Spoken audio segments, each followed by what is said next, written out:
How great would it be if I had a totally different voice? Like, we've been talking, what, an hour, 40 minutes? And I'm like, Stone Cold Steve Austin joining us on the program. I just break up my little Mean Gene Okerlund mustache. So you have the Stone Cold Steve Austin podcast on the Podcast One network. Is that correct? Podcast1.com. The Steve Austin Show. All right, Steve Austin Show. And I've been in there on Tom Green's show, and there's other people on that roster. I don't know if they're still there, so I don't want to say their names. But that's like a fancy setup, bro. There's like crazy ass. You don't strike me a guy from Victoria, Texas. That looks a little above your tech grade. It is. It's way above my tech grade. But you gotta appreciate the fact that most of my guests are calling in from all over the United States. It's not like I got, you're pretty much set up, established here. You got cats dropping by all the time, and that's a luxury. So it is what it is. But there's nothing better than talking to a human being live and in living color. Yeah. It's hard, though, with wrestlers, and I know just from, like, friends of mine that wrestle, the travel you guys do, even retired, it's the crazy. Vince just runs you guys until your fucking wheels fall off. Man, but you got to. Once you get in the system, you can't get out of the system because you can't take a break. The only way you want to come off the road, where you don't want to come off the road, is if you get hurt because, all of a sudden you go say, hey, Vince, I'm getting tired. I need a month off. Man, somebody just took your spot. You just took yourself out of a key storyline. You just took money off the table. So you don't take off. You want to be on the road, and it becomes an addiction.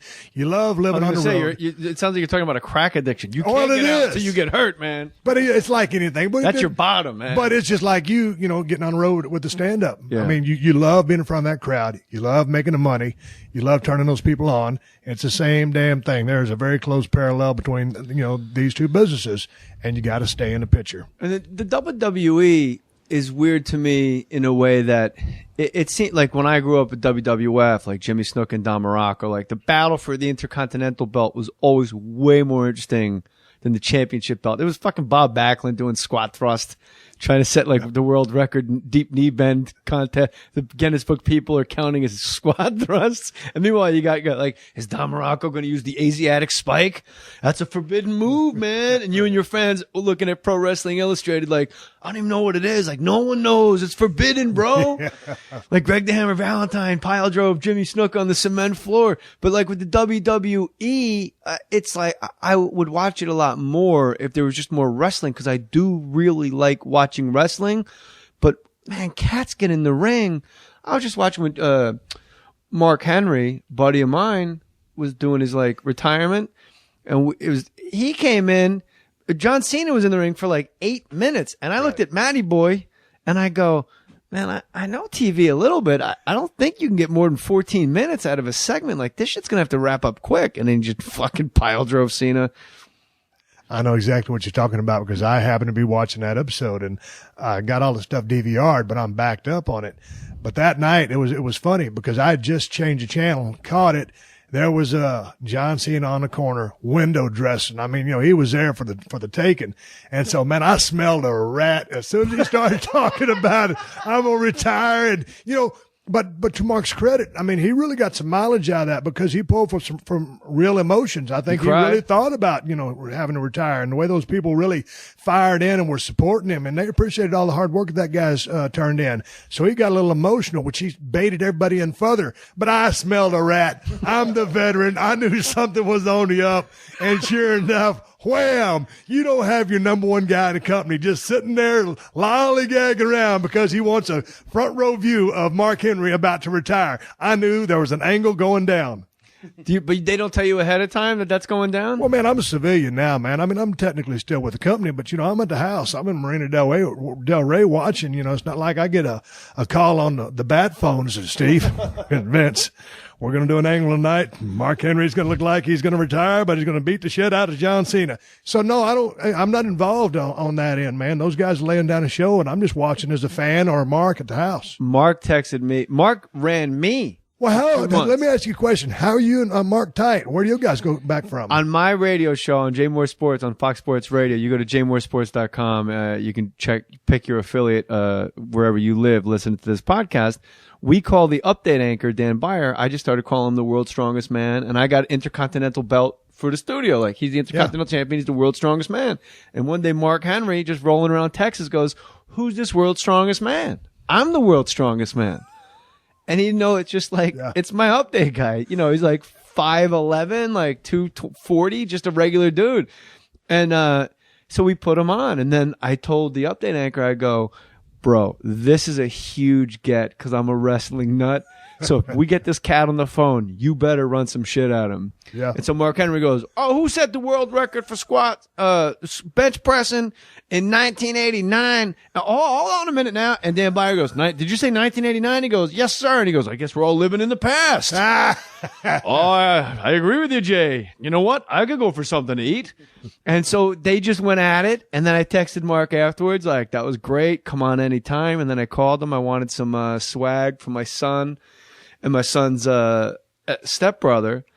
And they just sent like this giant ass package, and he's just good people. And then he texted me 2 weeks out, Stone Cold Steve Austin. And he's like, man, I'm retiring, dog. You got to watch it, man. It's going to be heartfelt. It's hard to put this. But before he even told me he was retiring, he would say like a month out, like, man, I'm just trying to rehab these knees, man. Just like, I can't even walk. I'm tired of waking up tired. So he put the game on me. Yeah. Just in passing. I can't even imagine when he told Jamie Foxx. Yeah, but you know what? He took you for a ride. You know, a little bit of hoodwinking there. Yeah, and you being a true fan. Hey, but let me ask you a question. You grew up in Jersey, correct? Mm-hmm. So I mean, you got to be hardcore. I still say WWF. We all know what it is. They call it E. But so you grew up hardcore WWF fan. Did you get into the NWA or the AWA at all? I did, because I would always get Pro Wrestling Illustrated. There was one newsstand in Caldwell, New Jersey. I would ride my bike to go pick it up, and I'm like, who's this Boogie Woogie man? Yeah. And like, who's Barry Windham? Who are the Von Erichs? Yeah. And all of a sudden, like, wrestler number 2. Yeah. Parts unknown. Whoa. Yeah. Parts unknown. All of a sudden, shit got... Why are they sending his check? Yeah. That's a good point. But Mark Henry's retirement, he did start crying. He sold it good. Now, do you think he was crying, or do you think diabetes was just making his eyes run? I know nothing of the man's health. I think those are real. I've been called a lot of things. A doctor is not one of them. That was said like you were on the steps of the Capitol in Houston running for office. I'll tell you, that was like that down folksy charm you had. Oh, shit. Used to work at a loading dock, Stone Cold Steve Austin. You put in the hard work. You did an honest work for an honest day's pay. Hey, man, yeah, absolutely. I always tell everybody, you know, I was, man, when I was born and you were born down in South Texas, I just grew up being able to lift really heavy shit. I'm good at manual labor. That's what I was born to do. And I got lucky, you know, after I got tired of working on the docks. Well, I didn't get tired of it. I just had a commercial come on TV, and I'd always watched pro wrestling my entire life since I was about 7 or 8 years old. So when I saw that commercial, I said, well, hell, there's my end, that wrestling school right there. So, you know, I started training while I was still loading, you know, the trucks, driving a forklift, lifting the heavy stuff. 5 months worth of training went by. Then I had my first match, and, you know, then I was still going. I was working at Watkins Motor Lines in Dallas, Texas. I was living 30 miles away in Denton, and I'd go to work every day. Fridays, you know, I was a young babyface back in, long blonde hair, pretty good looking kid, and all the heels would come into the territory and beat the dog shit out of me with weightlifting belts and kendo sticks, you know, to get some heat. And Saturday mornings was a TV taping. They'd do the same thing. They'd beat the shit out of Steve Austin. And then, you know, after 2 months of that, I finally asked the promoter, Jerry Jarrett, I said, hey, man, when can I start working full time? He goes, hell, Steve, I think you're ready now. And that's when I hauled my dumb ass over to Tennessee and started working full time. Denton, Texas, I believe, home of Texas Women's College, where my grandmother graduated. You are correct. Also, North Texas State, but more importantly than that, home of the Von Erichs. Yeah. God, all man. of them. The claw. People do not understand, and you brought the Von Erichs a while ago where we were talking, but you got to understand, you know, back in the day, the Von Erichs were gods. They were over like hair, crazy. My 2-year-old son, Meredith, has hair just like a Von Erich. It's got the flowing locks. Great. It's great. But I remember they had the claw. That was the finishing move. They'd claw, and they would just crush your skull. But then every once in a while, they would do the claw in the stomach. And I remember as a kid, I was a little uncomfortable. You know, the abdominal claw, homoerotic. Yeah, the abdominal claw didn't really work for me at too many levels. You know, Hey, if you keep fucking around, I'm gonna grab your stomach real low, right at the waistline. You'll be sorry. yeah, but you know what? If somebody got like I just ate a real bad pepperoni pizza, What you guys do? yeah, and then I hit the guy hit with that stomach claw, Yeah, and, it's all over. Yeah, You know what's amazing about your story that you just told, Steve, is that's exactly how I got into comedy. I ran my mouth all the time, got kicked out of every class. Like you were good at running, lifting heavy shit, Yeah. manual labor. I was good at just running my mouth, running from bullies, talking shit over my shoulder, and then sitting at home was, hey, are you a teenage comic between the age of 13 and 17? We're having a comedy night over here, and it was noon on a Sunday, and I went, oh, and I tried it. And I beat myself up with kendo sticks and weightlifting belts and sucked. And then you eventually become full time. It's impressive. But go ahead. No, I want to ask you then. So you're going to go do your first gig. You saw the tryout thing. This is a true story, right? Yeah. So did you have a routine, or you just went up there and just started running your mouth and ad-libbing? No, I had a routine. They said have 3 to 5 minutes prepared, and it went by in like 2 minutes. It's really weird. I still remember the jokes. I was 15 years old. I got it so bad. Maddie's going to destroy me. I said, I went up in my wrestling, my varsity jacket, wrestling, like that'll give me a little street cred, like somehow varsity wrestling jacket with the 105 on the sleeve. People think I was funny. Like, that's cool, right? It must be funny. Look, you wrestle. And I go, I'm athletic. I'm captain of the miniature golf team. I'm out for the season. I got hit by a windmill. That was like my first joke. My mother is in show business. She's Chaka from Land of the Lost. And then I said, I went to bed, but I do it from the top of the dresser. Those are the 3 I remember. Now, I saw a tape of that performance. It was at Rascals Comedy Club in West Orange, New Jersey. It is like watching somebody speak Turkish. Like, I don't even know what I'm saying. Right. It's the weirdest shit in the world. And Buddy Hackey used to say to me, comics are the only people that use 0.1% of what they're going to become first time out. And somehow somebody said, hey, can you come back? Like, that's crazy. Right. And what Steve Austin just said, I think is highly relevant. Like, you went in and just got the shit kicked out of you for 5 months. And then finally, or you were in school 5 months and they got shit beat out of you for 2 months. And then you were like, hey, can I stop getting the shit beat out of me? But they kept having you back. Yeah, I mean, just trying to get the repetition. We're talking an hour before we started talking about on this show, about repetition, keeping your chops up, putting in the work is the way you put it. Yeah, you got to put in the work to be good, whether on the mic in front of a crowd or in the ring in a 20x20 trying to entertain some cats and tell a story. You get to the point where you get to, I mean, you're like baller status when you're a pro wrestler. And you're in the Expendables with Sylvester Stallone. Like, that's kind of other level. That's bigger than Hulk Hogan and Rocky. Like, you're on the poster, bro. Yeah, I made the poster. Man, that little chump-ass part in that movie. It was fun because just working on that movie, because I remember when Rocky came out, man. I mean, who's not a guy's guy? Who's not a Sylvester Stallone fan? Hey. Yeah, man. He should have died. People don't realize how many times he's almost died. Was it on Expendables? The water on his heart burst because Dolph Lundgren punched him. Do you know about this? Yeah, I heard about something about that. Something like Dolph Lundgren had. Do you know about this, Matty Mike? No, At the real Hey Matty. I do not. He got punched in the chest by Dolph Lundgren, and apparently there's a sack of water that protects your heart around your heart, and it just smashed that water out. And he just He broke his water. He broke his water. No, but seriously, he gave birth to Jet Li. Yeah, but it was fun because back in the day, when Rocky was drinking raw eggs and training every day, man, I saw that movie in Edna, Texas. I walked to the theater. I walked back home. The next morning, I was drinking raw eggs, running down the road like a sumbitch. I was going to be the next heavyweight champion of the world. Little did I know it'd be wrestling, not boxing. Are you a good boxer? Can you box? No, I can't box worth nothing. My left hand wouldn't bust a grape. Every now and then I go take some boxing or whatever to get, in tune for a movie. But, you got to be disciplined, or you've got to have the repetition to be a good boxer. You know this. Expendables. Let me throw some names out at you. A brawl breaks out on the set of the Expendables. Sylvester Stallone, Jet Li, Jason Statham, Dolph Lundgren, Randy Couture. Who's last man standing? And I'll put you in there too, Stone Cold. But you said you left. Well, I mean, if I'll just avoid your left. If I can use the Iron Claw as a finish, it's going to be me. If it is barred, the last man standing would be Randy Couture. That's one bad dude. Yeah? Oh, straight up, man. More than Jet Li? Come on. No, I know. I say dude. that because there's T-shirts like at academies, like at MMA academies. Was it Boss Rutan? They used to have T-shirts. Your kung fu is no good here. Boss Rutan's a bad dude. Yeah, like kung fu guys when they go into MMA, like you can go on YouTube like kung fu versus, whatever. Yeah. And the kung fu guys get the shit beaten out of them. Yeah. Jet Li's a little dude, right? Yeah, he's a little dude. Man, I'm going to go Randy Couture all day long. And, Boss Rutan, I mean, that's a bad cat right there. And what about Dolph Lundgren? This guy speaks 8 languages. Does he ever fuck up and just start talking in Israeli? Man, he was in one of my movies. And he was a straight up cat kind of. He was an interesting dude. Yeah, he's like a genius. He's like one of the Klitschko's. He's like he could be a professor if he wants, right? Yeah, almost every time I would talk to him, I would need like a calculator to keep up. It was Really? No, he's just a smart dude. Who makes the call? Who calls Stone Cold Steve Austin to be in this great big movie? Sly gave me my people got in touch with their people or there, whatever, vice versa. I go down to Sly's office. I never met the guy in my life. Man, I walked in, there he was, and he was shredded. And, he's like 3 or 4% body fat, and his veins are sticking out on his forearms and stuff. I said, dude, nice to meet you. Yeah, I'm a big fan. And I said, man, what are you, about 3 or 4%?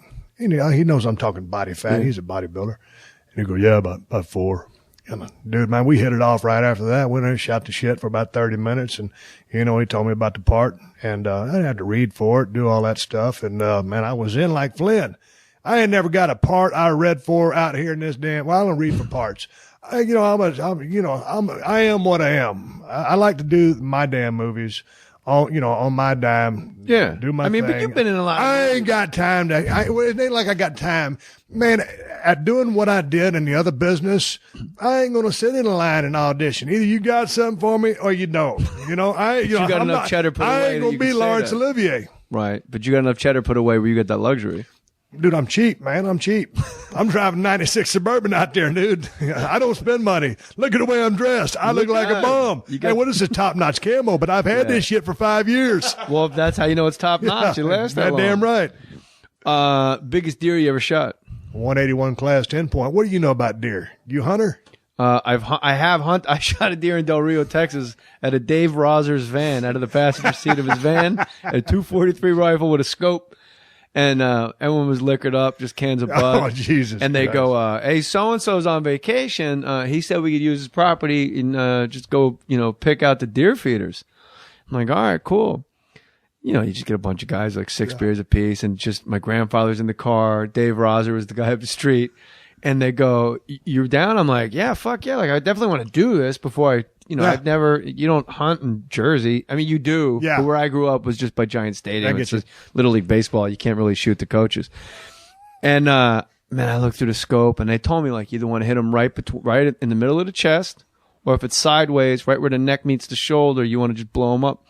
And I go, all right. And they go, all right, there you go, JJ. And there's a whole bunch of deer. And I'm looking through the scope. It's like 100 yards, man. I'm like, all right, I got this, dude, man.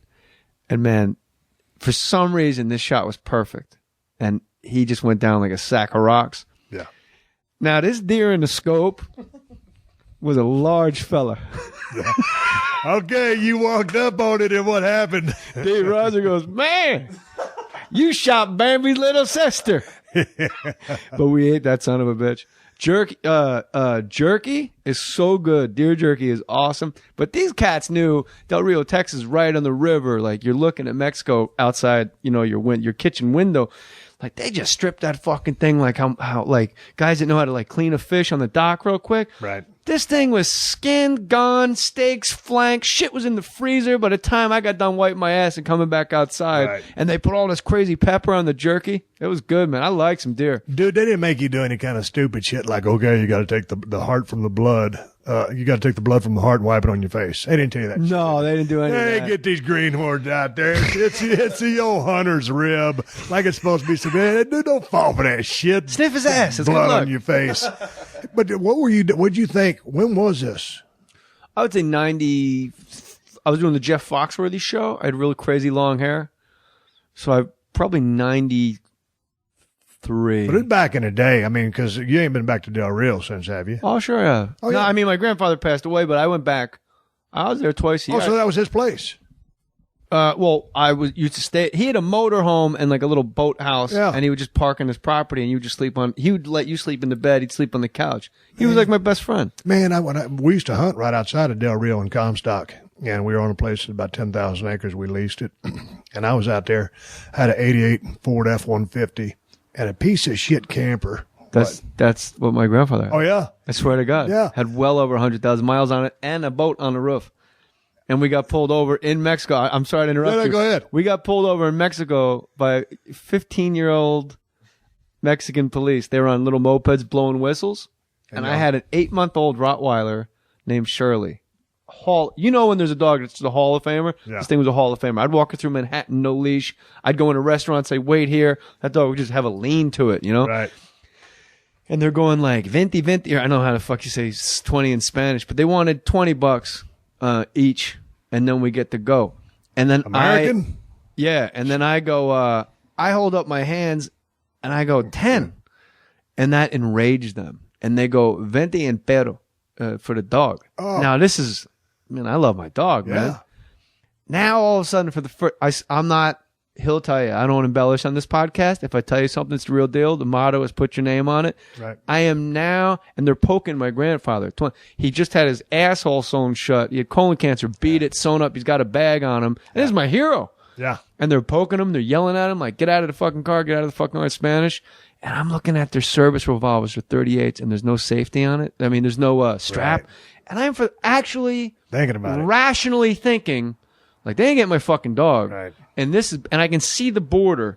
And I'm like, if you just pull this guy's gun, shoot him in the gut, and just hit the gas, can you drive through the border and get arrested there? Will they send me back? Right. And as I'm thinking it, my grandfather goes, just take the fucking money and get away from me. And they said they pulled us over for speeding. Now I ask you, an 82-year-old man with a colostomy bag driving an F-150 Lariat with a boat on top, you think you was speeding? Approaching the border, just let the lead out. Just pull up, let him blast an AC/DC, the old man. But that happened, so sorry. But you said F-150 Lariat, and all of a sudden I went, holy shit. Like, I still know what the inside of that car smells like. I don't even remember my story now. Oh, fuck. I didn't want that to happen. I was camping. Matty Boy knows. Yeah, you were just going to say you used to hunt near Del Rio. You had the Comstock. The story had no point to it. Basically, the story was, I was just out there waiting for my dad to get there, and I had a piece of shit camper that was about twice the size of this table. And it didn't have no running water, no electricity, no bathroom. It was just a shell, basically. And I'm serious, man. They called it a camper. Yeah, they called it a camper. Well, I mean, it's like a 1950 model. I paid $200 aluminum for it. triangle. Yeah. So, but that was a place just keep, dude, I used to light, you know those little sterno candles? Yeah. You heat dishes up with?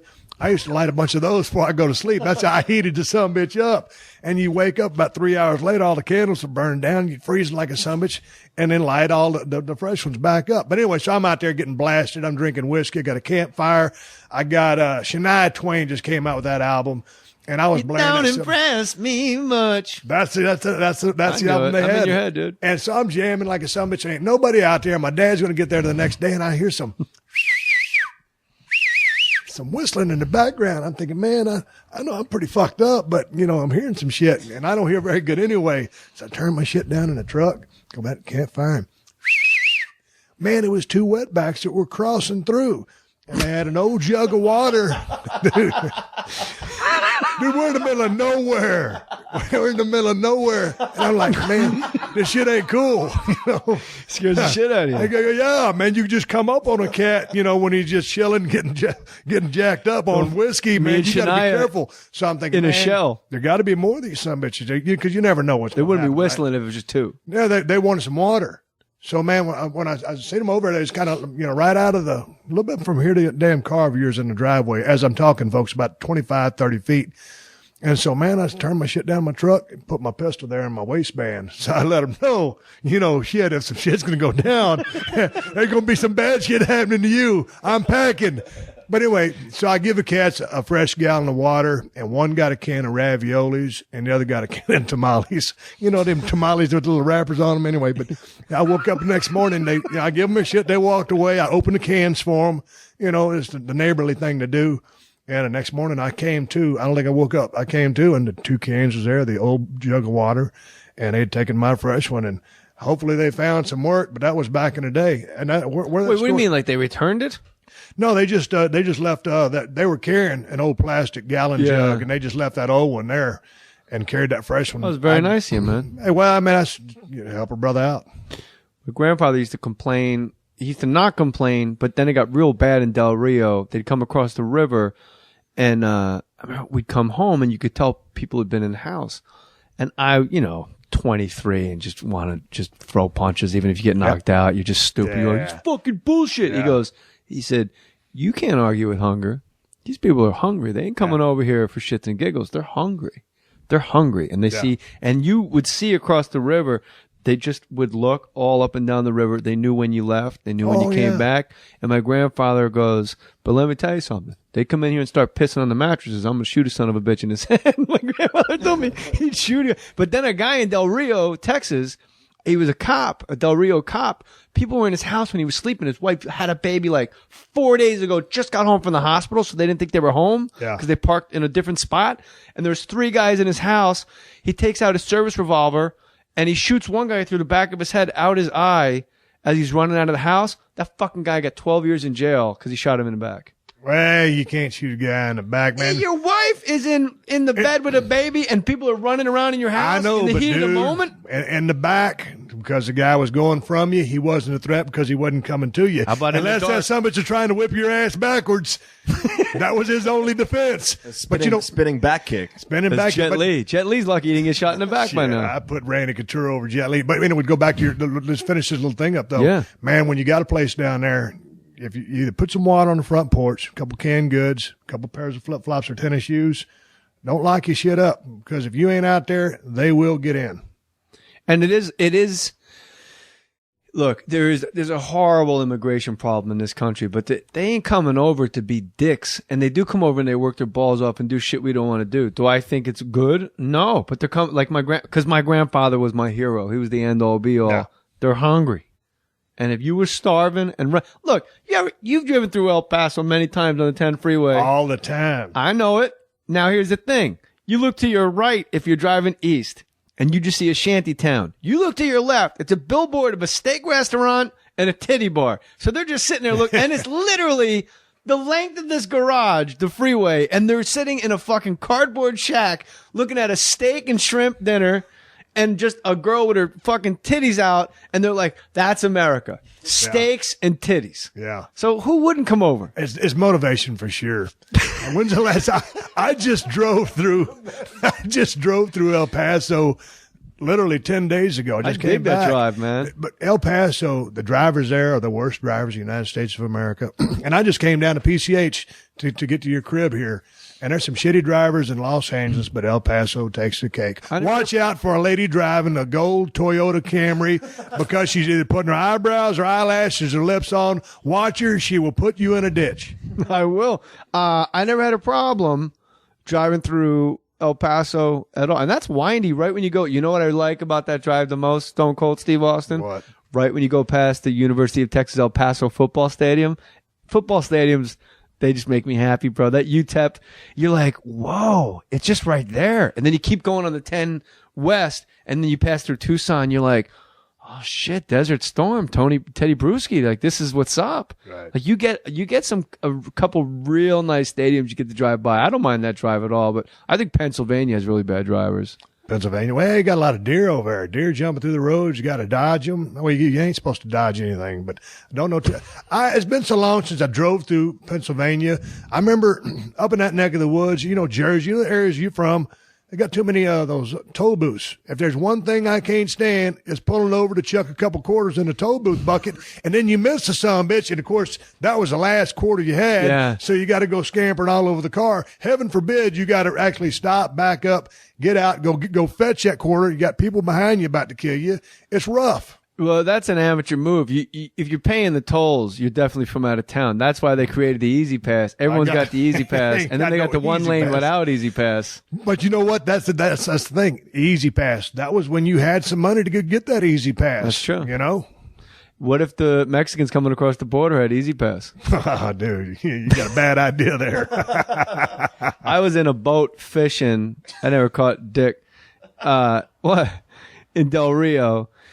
And you don't know how you do because you live down there a lot, but people don't realize like they're like, we gotta fucking punch up the border patrol. Like these cats are on it 24/7, and they're everywhere. They're at the because Del Rio is just gas stations. Just that's all it is. People filling up, moving on. I'm fishing with that Rottweiler, and just drifting. I'm trawling out the back of the boat. Just got a Mepps Black Fury #3. Just seeing. I don't know what the fuck fish are in here. Yeah. And all of a sudden, I look to my right. I'm going southeast. I look to my right, the American side. There's 2 Border Patrol agents. One guy's kneeling down. It's like waist high heather or grass. And the other guy's got binoculars on me, but they're only like 40 yards away. And I wave. They don't wave back. And that's weird, right?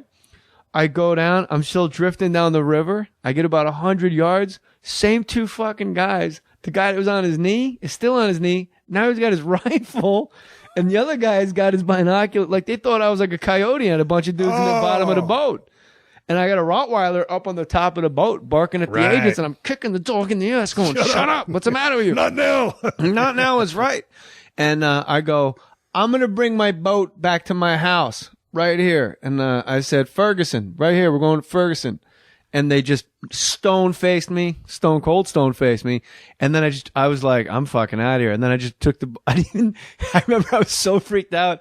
I didn't even do the U-turn and pull the boat up against the moorings. I just fucking ran it up the boat ramp onto the concrete and just pulled the outboard up as fast as I could so I wouldn't ruin the engine. And then I just got the rope and I tied it. And I just went in the house and laid down. God, that's unnerving, dude. You can talk about it, but until you live it, that's unnerving. Yeah, but it's I know, but still, they don't know what's up. It's more unnerving because it's your guys. But here's the thing, just like you said, and this gets me all the time at the border: the stone face. You know, when you're driving down 10 and you're right over the other side of El Paso and you come to that little town of Sierra Blanco. Yeah. It's that border check station. Those people treat me like gold. I've been going through there for years.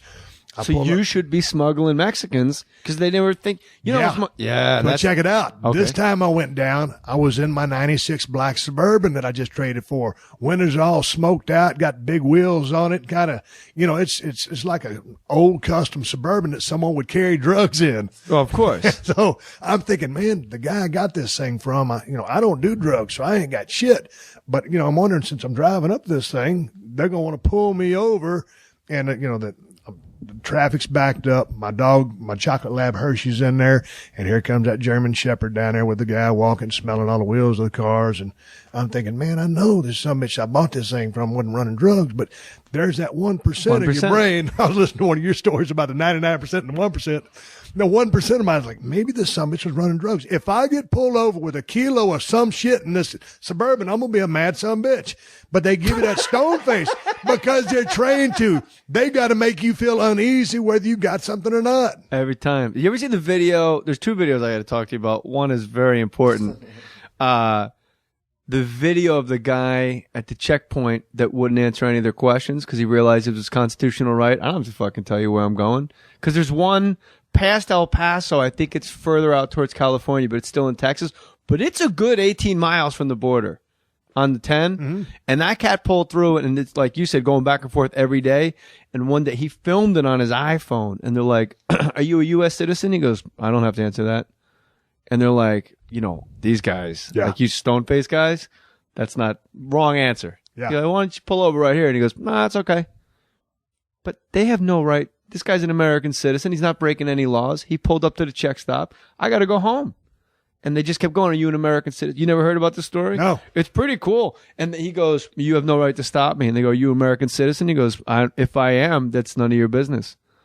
And they go, where are you going? He goes, I choose not to tell you. I don't have to tell you anything. I'm in the United States, aren't I? I'll tell you this. He goes, I'll tell you this. I am a United States citizen and I'm in the United States. So I don't even know why I'm being stopped. You can't stop people like this. And he's like giving examples of like Germany, like Nazi Germany and shit. And you're like, this guy's going to get beat. And he goes, we're going to get our supervisor. And he goes, okay. And the supervisor comes out and goes, what are you doing? It's all on camera. And the supervisor's got the mirrored sunglasses and he goes, just driving. He goes, "Where are you going?" He goes, "I don't really think that's any of your business. I'm an American citizen, and we're about 18 miles inside of America, so I don't know why I'm answering a damn question." And the guy goes, "All right, when do you get out of here?" And they let him go. And then they did it again the next day, third day, fourth day, they just waved him through. Really? Yeah. But that's not the video I got to ask you about. Okay, which one? Stone Cold E.T. Have you seen it? Yeah. A couple thousand times you've seen it? Yeah. That is one of my, that's upper 1% of videos I've enjoyed. Was that guy, I don't think that guy was mocking you. I think the guy was a fan. No, yeah, absolutely was a fan. All right, because you gave me that, you gave me a Stone Cold look, and I'm like, uh-oh. I didn't know which video you were talking about. Boston Crab, I'm about to get put in. No. We'll be right back.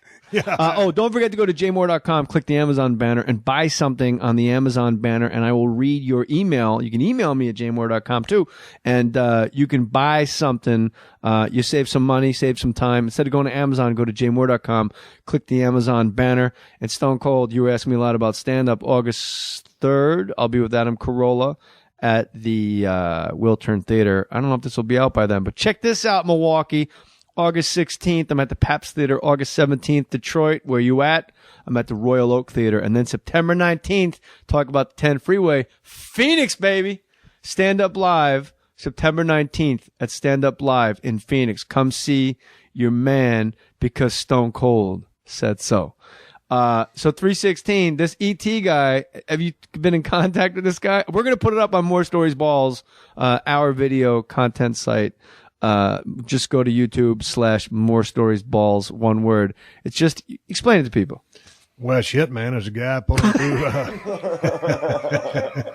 That's so funny.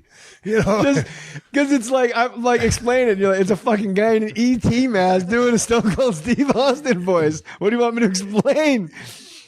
You just explained it to the listeners who have not seen this phenomenon. It's a guy in a drive-through order thing, and he's in his car, and he's got this ET mask on, and he's talking like I do in full Stone Cold mode, trying to order some burger and some fries. Yeah, but he's at White. It's funny as hell. He's at White Castle. White Castle, yeah. And usually So you approve of this video? I don't want to. No, it's fine with me, but it started going out of control. I was like, man, it's funny, but shit, it ain't that damn funny. No, it is. It is. Well, see, like, here's the thing. If I'm sitting with a world-class comedian and you think it's that damn funny, it's that damn funny. You know why it's that funny? Because right when you think it's going to lull, first of all, he starts moving his finger around in a circle like you do in the mask. Yeah. And then there's a guy at a drive-thru. There's a person in an ET mask going, "Can I get?" And he's like, "Can I get a hell yeah?" And he's doing all the thing. I can't do the impression. And then finally, they just tell him to drive forward. But to look at his gear shifter, he has to put his face, he has to lean forward and put his face straight down so he can see through the eye holes. So like right where I would have thought like, all right, that's funny enough. This motherfucker leans forward. Let me see if I get some audio of this briefly. So sorry, can you repeat that again? I said Stone Cold E.T. would like a couple cheeseburgers and maybe a drink, and maybe a drink. Can I get a hell yeah? To go. So sorry, can you repeat that again? I said Stone Cold E.T. would like a couple cheeseburgers and maybe a drink, and I'd like to get out here as soon as possible, and that's the bottom line. Hey, do you want to pull up? I can't understand anything you're saying, please. Okay, you want Stone Cold E.T. to pull up one side? Just pull up to the first window. Okay. Watch this. That fucking head going down makes me so happy. It's got 2 million hits. It's gone viral, bro. Here's WWE. Too much talking, not enough wrestling. We can agree on that, right? Yeah, I'm down with that. Just send them out. Just keep sending them out. We don't need the commissioner. Like Piper's Pit was cool because it was once a week and that was it. Yeah, but Piper was a premier talker too. Yeah, that guy was he was out there. I mean, he put in the work. But it was a segment, is what I'm saying. In an hour show, Indeed. that was the segment. Now it's all talk. Now they go to commercial mid-match on like Monday Night Raw, and you're like, bro. I'm like, bro, you told me this was live. Here they come over the border. Here they come. They made it all the way out to the Palisades, bro. Like like you're telling me it's Monday Night Live, but you're going to commercial in the middle of a match. And then when you come back from commercial, it's like, here's videotape of what you missed. I'm like, well, maybe a little less yapping. It ain't exactly like the pallbearers out there with The Undertaker. That shit was riveting. Yeah. But yeah, it seems Vince McMahon built this crazy, amazing empire. But is it detrimental that one guy, I mean, he's it. No one, is there any checks and balances? I'm not asking you to throw anybody under the bus. No. We like to keep it positive, but if you want to shit talk somebody, fucking go ahead. But there's no checks and balances in WWE. If you rub Vince the wrong way, you're just going up to fucking Cold Lake, Alberta and doing an Indian reservation. Man, pretty much you hit it right on the head. There's no checks and balances. It starts and stops with him. And when he bought the promotion from his father back in the day, and then he had designs on taking this thing, all over the United States. Because back in the day, everybody stayed in their neck of the woods. Well, you were saying AWA and NWA, yeah. It was territories. Well, Vince, man. Mid-Atlantic. Vince, and man, all the great TV shows out back then, that's when wrestling was really, really riveting and good. And before all the exposés and all the stuff like that. But nonetheless, to go back to the point you were making, there's no checks and balances. It's all Vince. But I think Triple H has had a lot of positive influence in there. And, Vince is a smart guy. You and me, you're almost the same age as I am, but we're a little bit more hardcore. We're a little bit more old school. There's such ever since I've been gone 10, 12 years, there's a whole new generation of fans that have come in. So, you see, I had no idea you were out that long. To me, it's like you're still like there. Yesterday. Yeah. But so man, you got to look. He's still trying to. If you look back in the old days, going back, we call it the old days. Let's go back 20, 30 years. You'll see mainly adults and middle-aged people in the crowd. These days, it's all kids with their parents. So he's trying to entertain people from 55, 65, and then there are a couple of cats our age. And a lot of young cats, a whole lot of young cats. And I think he's trying to, it's a big ass circus and there's something for everybody. Yeah. Where back in the day, it was purely wrestling and that's when I loved it. And that's what it sounded like when you loved it, when it was Rob purely Van wrestling. Dam said the same thing. He retired for a while. He just came back on that vault. I don't remember what the name of the event was, but he just came back. But he said I want to wrestle. Like, this shit's crazy. And he's like a great athlete. He wants to just jump around and fly all over the place. He's got some chops, but you can't just put it to work. You're on an airplane your whole life. But the thing with Vince, have you ever had, you were a star and you probably called your own shots, I'm guessing, to a degree, more than anybody else, more than Tony Geary ever did, more than Salvatore Bellomo ever got to. Did you ever get a storyline run by you where you were like, this is the fucking stupidest shit I'm not doing this? Yeah, there was a couple like that. And, there was a couple of guys that they wanted me to work with. And, if I didn't feel like working with those cats, if I didn't think it was going to be beneficial to me or the company, then I'd put the kibosh on it. But by and large, man, I was a businessman with those guys. And pretty much Vince is pretty much always on the money with really a large percentage of his decisions. He's a smart guy. He's in the business to make money. He didn't put everybody else out of business because he's a dummy. And certainly, there's a couple things I'm going to disagree with him on. But, that one time, I remember one time I was wrestling down in Columbus, Georgia. I was working with Ric Flair in a cage. And I got a call from Jim Ross, and they were dropping a creative on me. And they wanted me to, do the favors for Brock Lesnar in Atlanta. And, man, I was running hard. And what does that mean, do the favors? I was going to get beat. Okay. And I don't like this already. I didn't either back then. And so Jim Ross had called to give me the down low on what was going to happen. I said, well, really? I said, well, I don't have gut full, man. I'm running up down the road trying to sell these buildings out. We're kicking ass. And when you get a number one cat, you keep throwing the gas on him. You don't fiddle fuck with him. You keep, the hammer down. And I said, man, that ain't good business. I'll be happy to lay down on anybody if we're going to do the build up and we're going to get paid for this thing and do a big number. But we had not done this. It was just going to be a Monday Night Raw match out of the blue. And I said, well, if that's going to be the case, I won't be there. Well, I'm just telling you, what's happening. And, you might want to call Vince. So sure enough, man, I get a couple of messages. I need to call Vince. So I called him. Vince gave me the same scenario. It was like 2 a.m. And we got Raw the next day. And, I said, so that's what we're doing. He goes, yep. And I said, okay. See, you're looking at me right now, and you can see the way I'm going, okay. That means okay. It ain't okay. Okay. But when I say okay to him, he just heard me say okay. My okay meant like, that's bullshit. My okay means I ain't going to be there. So that's when I took my ball and hauled ass back to Texas and said, hey, piss on it. I quit. And so, that was a case of. Wait, so what happened? Brock Lesnar comes out. They're just waiting for you to come through the ropes. Well, they got the TV, man. And, there I'm sitting on an airplane going back to San Antonio. My phone's blowing up like a sumbitch, and they're trying to get hold of me. And I said, sayonara, catch you later. And it was just a real bad decision, but made. And bad decision by you? Oh, yeah. Well, bad decision on their part, business-wise, to want to beat me on short notice with no advertising. And no build-up. That's the big no one, build-up, too. man. Come on, man. Yeah. Someone's got to be a heel. They got to talk some trash. Months. Yeah. I mean, we're trying to make this kid. I mean, he had all the potential in the world. There's nothing personal because Brock. I love Brock, and I always did. But it just wasn't a good business decision. And if I'm out there working my ass off, as was everybody else, we're all making damn good money, selling out, and all of a sudden, dude, you want to pick me off like that? What's the repercussions for going against Vince like that? Do you get fined? Do you get suspended? Dude, no, I quit. I quit for I was gone for almost a year. But don't you have a contract where he just holds it up and goes, you can't quit, dude? Well, I could quit, but it wasn't like I was going to go anywhere, so I didn't do anything. I was gone for like 8 or 10 months. And that was how nice was that though, to just sit at home, watch TV and just relax, scratch your balls? I was miserable. Oh, really? Dude, are you kidding me? No, I'm not. I made a snap decision. And I walked away from, we were doing killer business. Every arena was 20,000. It was sold out. I don't care what day of the week was. They were all sold out. I was on top. So you're walking away from that paycheck.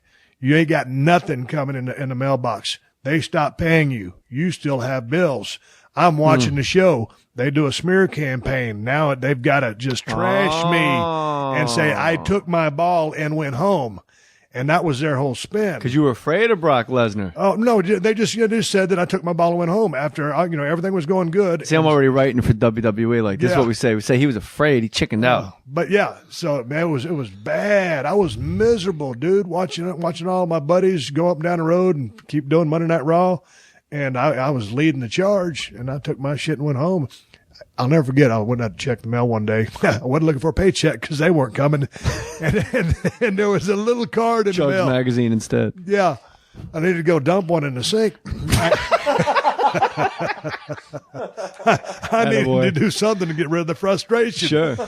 There was a little card in the mail, and it was from my buddy Jim Ross, announcer. And he goes, hey, just calling to see if everything's okay. If you ever need anything, give me a call. That was the damn reach out that I needed, that olive branch. And I said, son of a bitch, are you kidding me? I called him immediately. We talked for 2 hours on the phone. And he said, hey, man, is there any way I can put you guys back in touch with each other? You guys can patch this thing up? I said, yeah. I said, I'm willing to try. Anyway, we met in a high-rise hotel in Houston, talked it out. And, man, when we got there, it was weird. I got to that hotel room before Vince. They were doing Monday Night Raw. I drove in from San Antonio.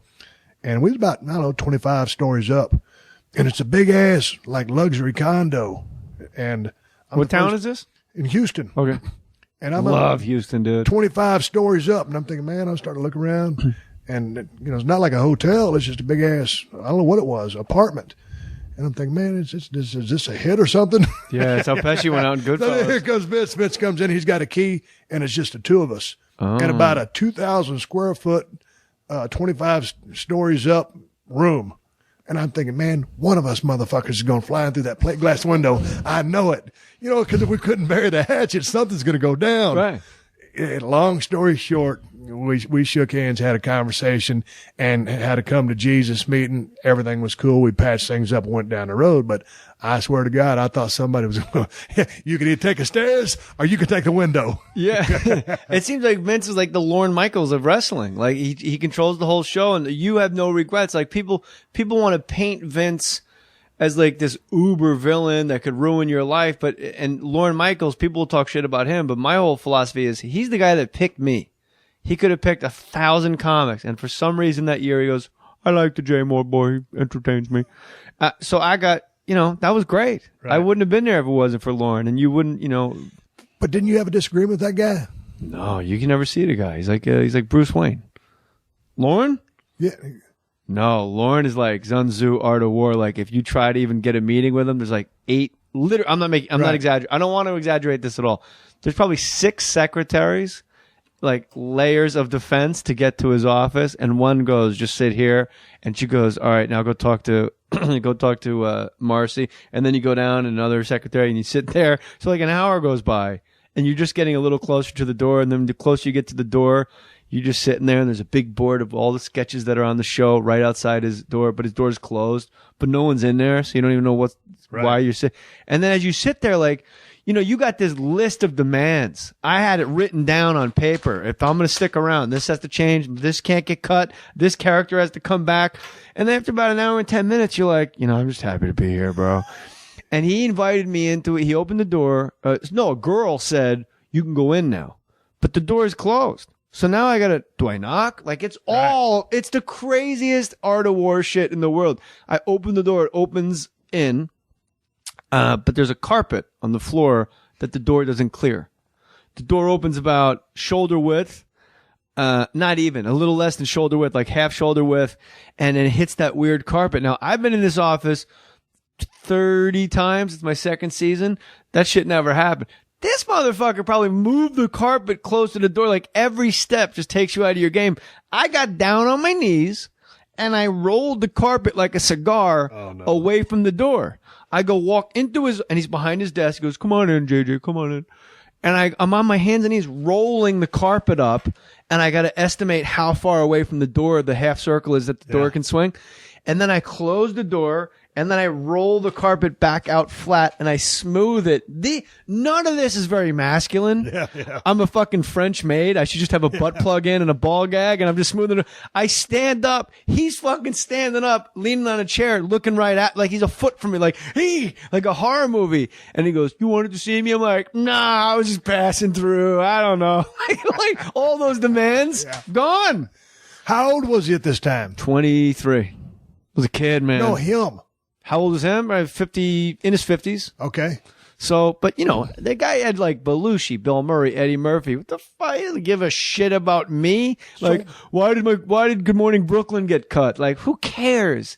It's a machine that's going to roll on long after I've left. There's going to be a Will Ferrell. There's going to be someone else. There's going to be someone else. And there's moments in your career where you got to realize, I'm a spoke in the wheel. I'm getting a nice check. I'm in Manhattan and I'm on Saturday Night Live.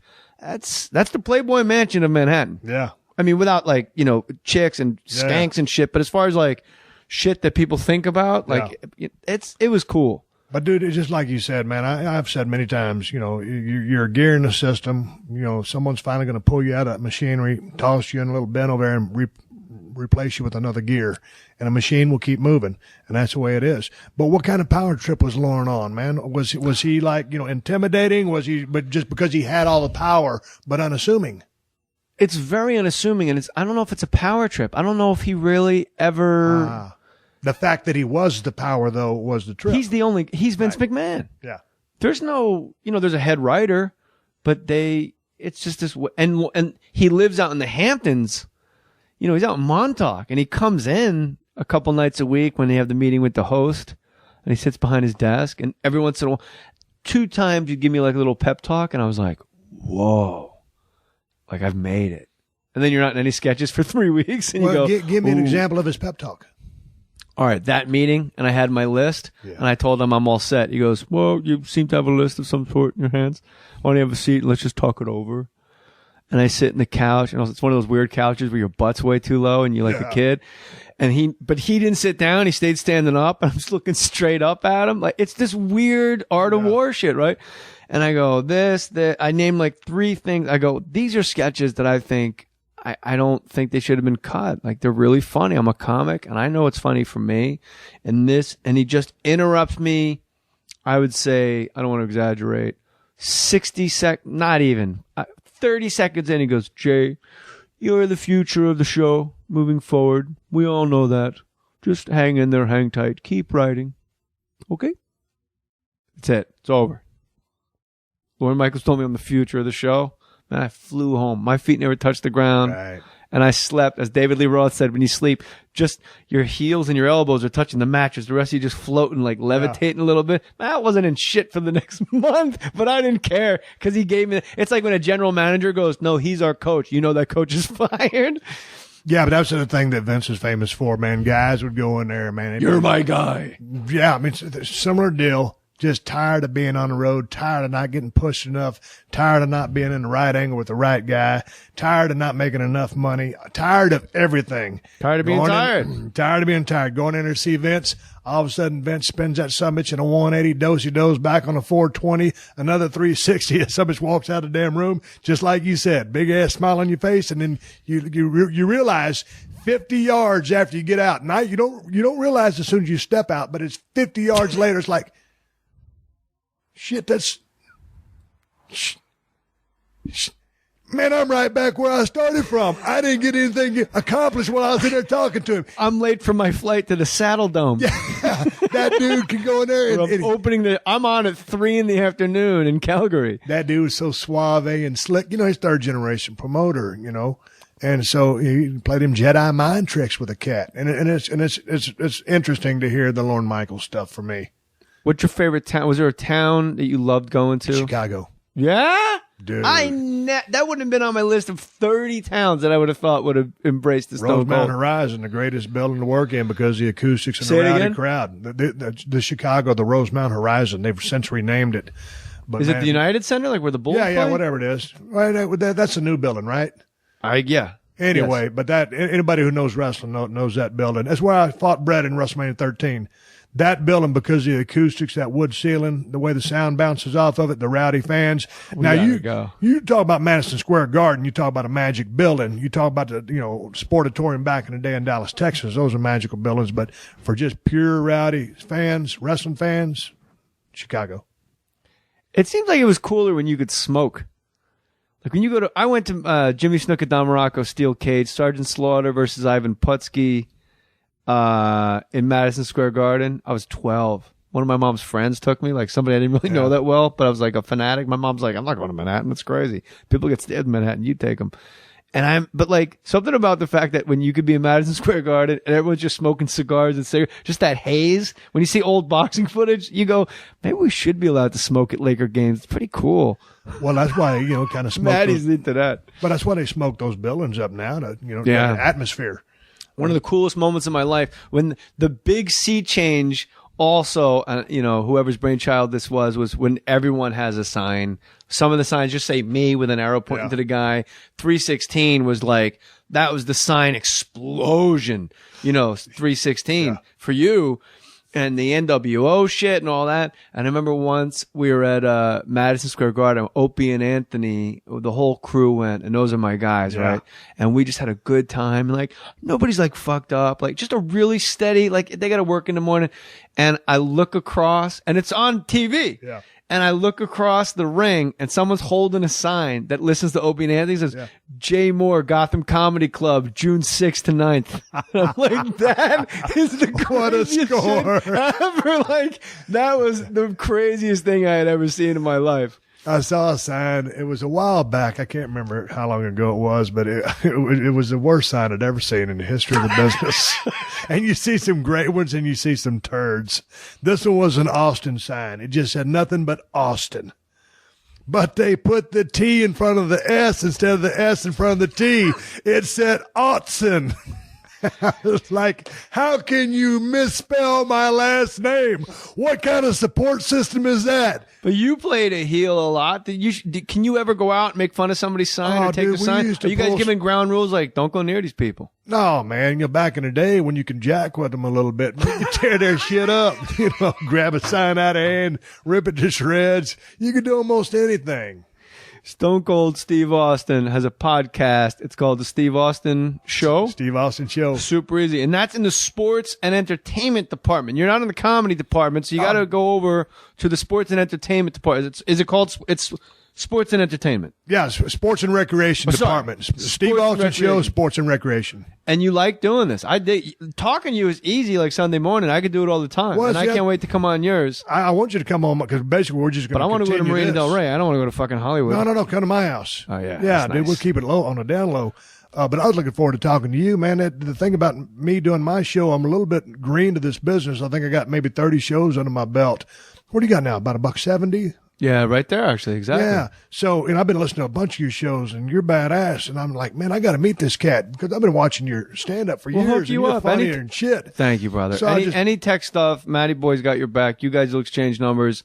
And if anything tech-wise you need help with, because you got the podcast one, I'm not going into their shit. I don't want them thinking I'm creeping into the I'm just saying, if you want to do shit from your house, Matty Boy can figure it out because I don't even know how to work any of this shit. But I was looking forward to talking to you because, it's interesting. We get out and start talking to people. And, for by and large, most part, I'm just starting to make a few rounds on some different shows. But I figured, man, this guy knows sports. He's funny. Well, you got to come back. You're 100% right away. I could tell. People can demand you come back. I'm in. All right. Stone Cold, Steve Austin. He's got a podcast. Go there. I put my name on that shit. Brother, it's always nice when you meet a new old friend. You damn right. Much I appreciate love. you having me. Put your name on it.